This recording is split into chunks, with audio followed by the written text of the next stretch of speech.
Hi friends, എല്ലാവർക്കും Ira cooking and വ്ളോഗ്സിലേക്ക് സ്വാഗതം. ഞാനിന്ന് ഇവിടെ സൂററ്റിലെ ഒരു രാധാകൃഷ്ണൻ്റെ അമ്പലത്തിലേക്ക് പോവാണ്. വളരെ പഴക്കം ചെന്നൊരു അമ്പലമാണ്. അവിടെ എല്ലാ മൂർത്തികളും ഉണ്ട്. അപ്പോൾ നമുക്ക് അവിടെ ചെന്നിട്ട് കാണാം. അമ്മ അമ്പലത്തിൽ പോയിട്ട് വരാട്ട. അമ്മയുടെ മോൻ ഇവിടെ ഇരുന്നോട്ടെ. ചുണ്ടിരിക്കുട്ടൻ അമ്മയുടെ മോനാണ്, പാവൻ ചൂപ്പൻ. ഒഞ്ഞിക്കോ ഗുഡ് ബോയ് ആയിട്ട്. അപ്പോൾ ഇതേ നമ്മൾ എത്തി. അമ്പലത്തിൻ്റെ ബാക്ക് സൈഡാണ് ഈ കാണുന്നത്. പിന്നിൽ കാണുന്ന അത് പുഴ, അത് താപ്പി നദിയാണ്. അതിൻ്റെ ബാക്ക് സൈഡിൽ കാണുന്നതാണ് അടാജ് എന്ന് പറഞ്ഞ സ്ഥലമാണ് അത്. പിന്നെ ഇതിപ്പോൾ നമ്മൾ ഇതേ അമ്പലത്തിൻ്റെ ഫ്രണ്ട് വശം എത്തി. കണ്ട അമ്പലമൊക്കെ നല്ലോണം അലങ്കരിച്ചിട്ട് ഇട്ടേക്കുന്നുണ്ട്. രാധാകൃഷ്ണൻ്റെ അമ്പലമാണത്.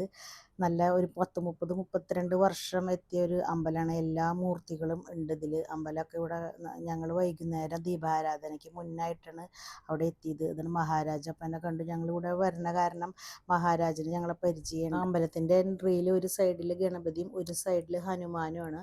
അപ്പം മഹാരാജ് വേറൊരാളെ കണ്ട് സംസാരിച്ചിരിക്കുമ്പോഴത്തേന് ഞാൻ അങ്ങോട്ട് തൊഴാൻ വേണ്ടിയിട്ട് പോയി. അപ്പം നല്ല അമ്പലമാണ്. ഇത് 32 വർഷം എത്തിയൊരു അമ്പലമാണ്. അപ്പം ഞാൻ പോയിപ്പോൾ കർപ്പൂരം കൊണ്ടുപോയിട്ടുണ്ടായിരുന്നു. അപ്പം ഞാനത് മഹാരാജിന് കൊടുക്കണം. അപ്പോൾ മഹാരാജ് പറയാണ് ഞാനിത് ദീപാരാധനയുടെ സമയത്തൊക്കെ കത്തിച്ചോളാം എന്ന് പറയാണ്. കൃഷ്ണൻ്റെ കൂടെ രാധയും ചേർന്ന് നിൽക്കുന്ന ഒരു മൂർത്തിയാണ് ഇവിടുത്തെ പ്രതിഷ്ഠ.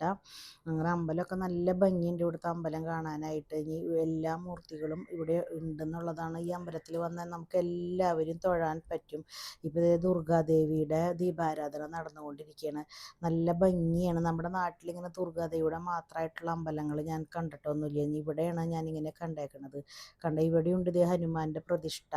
അപ്പം നമ്മൾ ഇവിടെയും തൊഴുത് കഴിഞ്ഞിട്ട് ഇതിൻ്റെ അപ്പുറത്ത് ശിവൻ്റെ അവിടെ പോവാണ്. ഇവിടെ ശിവൻ്റെ അമ്പലത്തിൽ എന്ന് വെച്ചിട്ടുണ്ടെങ്കിൽ അവിടെ സ്ത്രീകൾക്കും നമുക്ക് പൂജയൊക്കെ ചെയ്യാം. ധാരയൊക്കെ നമുക്ക് തന്നെ വെള്ളം നിറച്ച് കോരി ഒഴിക്കാൻ പറ്റും. പക്ഷേ ഞങ്ങൾ വൈകുന്നേരം പോയ കാരണം വൈകിട്ട് സമ്മതിക്കില്ല. കാലത്ത് വരികയാണെങ്കിൽ നമുക്ക് തന്നെ ബക്കറ്റിൽ വെള്ളം എടുത്ത് ഇങ്ങനെ ധാര കോരാം. എന്നിട്ട് ഇത് ഞാൻ നമസ്കരിച്ച്. അപ്പോൾ നമ്മൾ ടെമ്പിളൊക്കെ വിസിറ്റ് ചെയ്ത് വന്നു. ഇനി നമ്മൾ വീട്ടിലേക്ക് പോകാൻ പോകണം. അപ്പോൾ നിങ്ങൾക്ക് വീഡിയോ ഒക്കെ ഇഷ്ടമായി കമൻറ്റ് ചെയ്തോളൂ. സബ്സ്ക്രൈബ് ചെയ്യാൻ മറക്കരുത്. അപ്പോൾ ഇനി നെക്സ്റ്റ് മിനി വ്ളോഗ്സ് ആയിട്ട് നമുക്ക് കാണാം. അപ്പോൾ എല്ലാവരും സ്റ്റേ ഹാപ്പി ആൻഡ് ഹെൽത്തി.